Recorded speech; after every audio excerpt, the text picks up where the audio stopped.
kids. It was so nice to see some of you in church again on Sunday. I enjoyed worshiping with all of you. I hope to see more of you next week.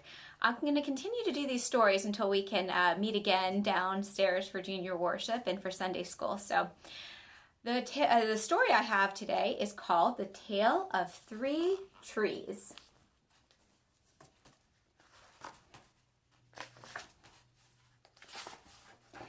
Once upon a mountaintop, three little trees stood and dreamed of what they wanted to become when they grew up.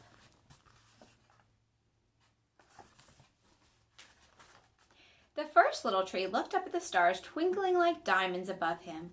"I want to hold treasures," he said. "I want to be covered with gold and filled with the precious stones.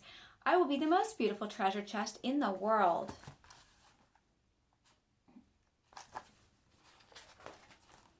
The second little tree looked out at the small stream trickling by on its way to the ocean. "I want to be a strong sailing ship," he said. "I want to travel mighty waters and carry powerful kings. I will be on the strongest ship in the world."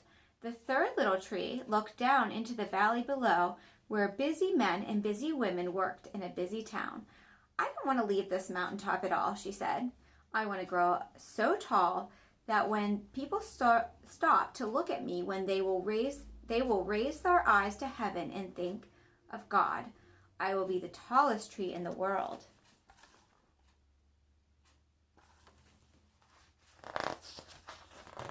Years passed, the rains came, the sun shone, and the little trees grew tall. One day, three woodcutters climbed the mountain.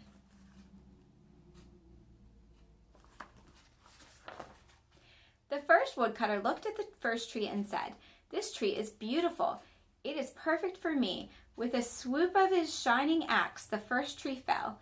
"Now I shall be made into a beautiful chest," thought the first tree. "I shall hold wonderful treasures." The second woodcutter looked at the second tree and said, "This tree is strong. It is perfect for me." With a swoop of his shining axe, the second tree fell. "Now I shall sail mighty waters," thought the second tree. "I shall be a strong ship fit for kings." The third tree felt her heart sink when the last woodcutter looked her way. She stood straight and tall and pointed bravely to heaven. But the woodcutter never even looked up. "Any kind of tree will do for me," he muttered. With a swoop of his shining axe, the third tree fell.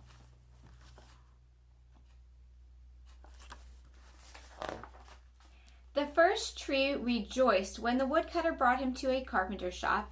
But the busy carpenter was not thinking about treasure chests. Instead, his work-worn hands fashioned the tree into a feed box for animals. The once beautiful tree was not covered with gold or filled with treasure. He was coated with sawdust and filled with hay for hungry farm animals. The second tree smiled when the woodcutter took him to a shipyard, but no mighty sailing ships were being made that day. Instead, the once strong tree was hammered and sawed into a simple fishing boat. Too small and too weak to sail an ocean or even a river, he was taken to a little lake. Every day, he brought in loads of dead, smelly fish.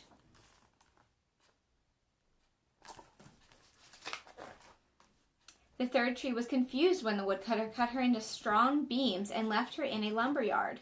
"What happened?" the once tall tree wondered. "All I ever wanted to do was stay on the mountaintop and point to God."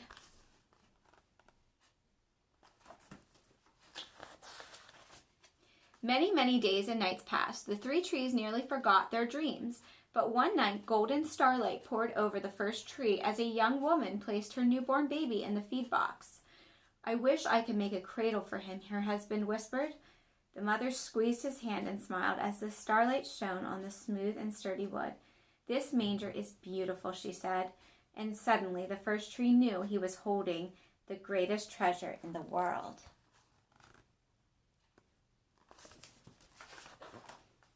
One evening, a tired traveler and his friends crowded into the old fishing boat. The traveler fell asleep as the second tree quietly sailed onto the lake. Soon a thundering and thrashing storm arose. The little tree shuddered. He knew he did not have the strength to carry on many passengers safely through the wind and rain. The tired man awakened. He stood up, stretched out his hand, and said, "Peace." The storm stopped as quickly as it had begun, and suddenly the second tree knew he was carrying the King of heaven and earth.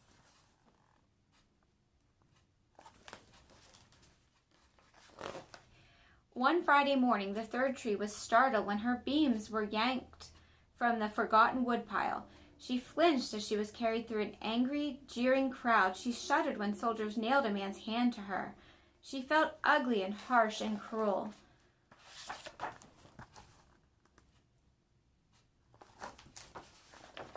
But on Sunday morning, when the sun rose and the earth trembled with joy beneath her, the third tree knew that God's love had changed everything. It had made the first tree beautiful. It had made the second tree strong. And every time people thought of the third tree, they would think of God.